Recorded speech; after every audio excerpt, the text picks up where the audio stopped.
Now, Donald Trump hoped to destroy Kamala Harris in their one and probably only debate before America's presidential election. But the former president struggled earlier today against a well-rehearsed Harris and two very hostile debate hosts. This was about his best moment, Harris unable to give a straight answer to the key question for many Americans struggling with the cost of living. We have inflation like very few people have ever seen before, probably the worst in our nation's history. We were at 21%, but that's being generous because many things are 50, 60, 70, and 80% higher than they were just a few years ago. This has been a disaster for people, for the middle class, but for every class. On top of that, we have millions of people pouring into our country from prisons and jails, from mental institutions and insane asylums, and they're coming in and they're taking jobs that are occupied right now by African Americans and Hispanics and also unions. She just started by saying she's going to do this, she's going to do that, she's going to do all these wonderful things. Why hasn't she done it? That sounds all right, but this was almost Trump's worst moment when Harris hit him on his stand on abortion. A 12 or 13-year-old survivor of incest being forced to carry a pregnancy to term? They don't want that. And I pledge to you, when Congress passes a bill to put back in place the protections of Roe v. Wade, as President of the United States, I will proudly sign it into law. And this was perhaps even worse when Trump still wouldn't admit he'd lost the last election.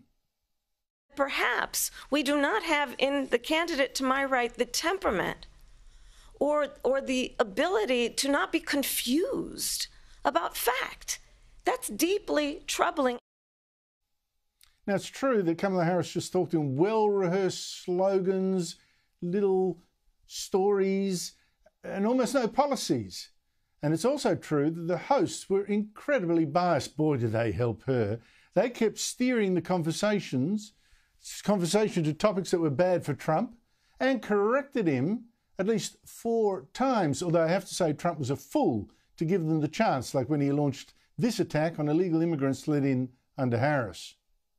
In Springfield, they're eating the dogs, the people that came in. They're eating the cats. They're eating the pets of the people that live there. ABC News did reach out to the city manager there. He told us there have been no credible reports of specific claims of pets being harmed, injured, or abused by individuals within the immigrant community. Well, I've seen people on television. Let me just say here, this is the people on television say my dog was taken and used for food. On the other hand, those moderators did not fact-check Kamala Harris even once for all her falsehoods, like when she falsely claimed Trump called fascists good people. She falsely claimed that he threatened a bloodbath if he wasn't elected. Or this about the January 6th protest at the Capitol that she blamed on Donald Trump. On that day, 140 law enforcement officers were injured, and some died. Complete myth. In fact, the only person killed was a protester. Joining me is Sean Spicer, the first White House spokesman when Donald Trump was president. Sean Spicer, great to see you again. How do you think the debate went? Look, I think President Trump landed a couple blows in this thing. Early on, he really got the message of immigration and the contrasting of his record versus hers. This was a 3-on-1 debate. I've been saying for a while that I thought ABC had gotten the memo that they had to do everything to come after Trump. I hate to say I was right, but I was. The issues, and I was writing these things down: January 6th, Obamacare, race, climate change, no discussion. Tomorrow, by the way, Andrew, is 9/11 here in our country. It's a day that will live in infamy in our country, and not one question about our military, our national security, the fight against terrorism. It was unbelievably tilted against Donald Trump by ABC News and the moderators. For those people who are watching that might remember Candy Crowley, she was a former CNN host who very infamously played the role of fact checker during Mitt Romney's debate with Obama. Well, David Muir outdid her tonight. The fact checking, which was false, was so one-sided. It was literally their attempt to go after Trump was like nothing I've ever seen before in modern history. Yes, and absolutely no fact-checking of Kamala Harris, who probably told even more whoppers. I thought it was incredible. What did you think the best moment for Harris was? You know, I think she landed a couple of lines where she got him to talk. So right out of the gate, Harris was asked this question about are Americans 4 years later, are they better off or not? That classic Ronald Reagan question. She avoided the question, and then Trump took the bait. I think right off the bat, he should have said, my record as president was X, yours is Y. This is why you're not better off and why we should go back to my leadership. He started talking about, her issues that she had brought up. And again, she even talked about her passion for small business. She's never actually held a private sector job. This was an opportunity for Trump, the businessman, to talk about, again, his record. So right off the bat, I think it was interesting how she obfuscated, but he missed, I think, a couple key opportunities where he really could have hammered home her extreme positions, the record of her, and frankly, her lack of any kind of private sector experience was a big contrast with him. I totally agree with you there. He was too often on the back foot, as you say, pushed there a lot by the hosts. But what was his best moment? I think his best moment, to be honest with you, is right at the end. He said, you've had 3.5 years and you haven't done it. I wish that line had come a lot earlier. He closed the debate strong, and I really loved how he did it. I wish that he had brought that line up a lot earlier in the debate. That was, I think, the quintessential moment where he's contrasting her role in this administration and his record as 4 years of president. I think he hit her really strong on immigration. I think he had a couple witty lines in there where he talked about, there was one where he said, run, spot, run. Another one where he kind of used that infamous line that she used on Vice President Pence during the vice presidential debate where he said, quiet, I'm talking. There were some funny lines in there. So he got some good policy issues in there. He got some good sort of fun zingers. But those were, I think, like I said, I really thought his final line, you've had 3.5 years and you haven't gotten it done, was what I would have liked to have seen earlier, because that was, to me, the quintessential moment. Totally agreed on that. I thought he saved his best for the very, very, very last, and he must hope that people were still watching then. But talking about, that's a key point. That's light on his feet. That's the key there, Andrew. But that's the key. Is that's why I was saying it's unfortunate, because yes, a lot more people will watch the online version and some of the clips, but I think it came really late. It was almost 11 o'clock Eastern Standard Time here in the U.S. So I hope enough people stayed up to watch it. Well, we're not sure about that. I did think, like I say, he was quick on his feet. You mentioned some zingers.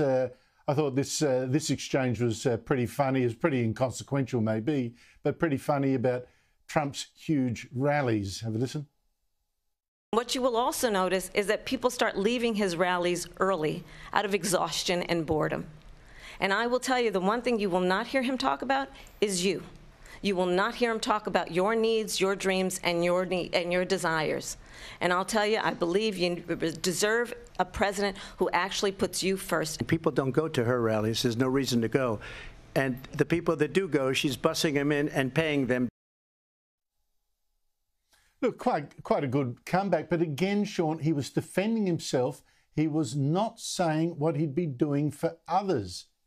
Yeah, and that's a good point that you're making. I wish that he had pivoted and said, because I've listened to these rallies all the time. He does talk about that. He talks about safety and security and prosperity and bringing back, more wealth to this country, bringing back manufacturing jobs. Those are obviously all major issues. Inflation and the impact that it's having on American families. So clearly, that's where I would have said, pivot back on the fact that it's under you. It's under your policies, Madam Vice President, that people are feeling the pain. They're having a harder time making ends meet, paying the bills, putting groceries, in their refrigerator every week. I think he focused on the rally itself versus the message, and that was probably another missed opportunity.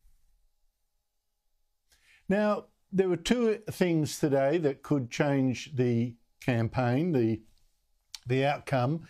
One was this debate, which will probably be the only one. And Kamala Harris is given just one debate.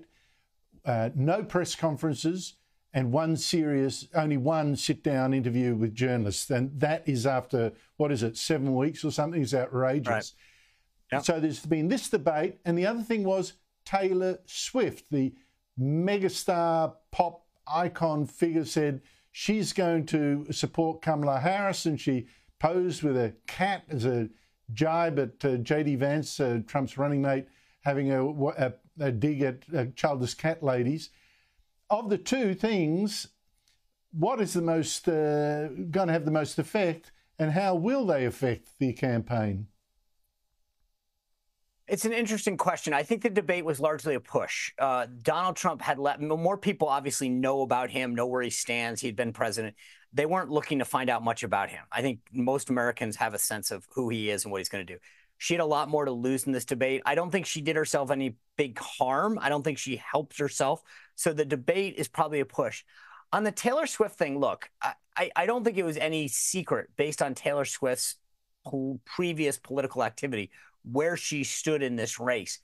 I don't look, she is very popular. There's no question about that. I don't want to deny that anything, but I don't know how many people look to Taylor Swift to decide how to vote.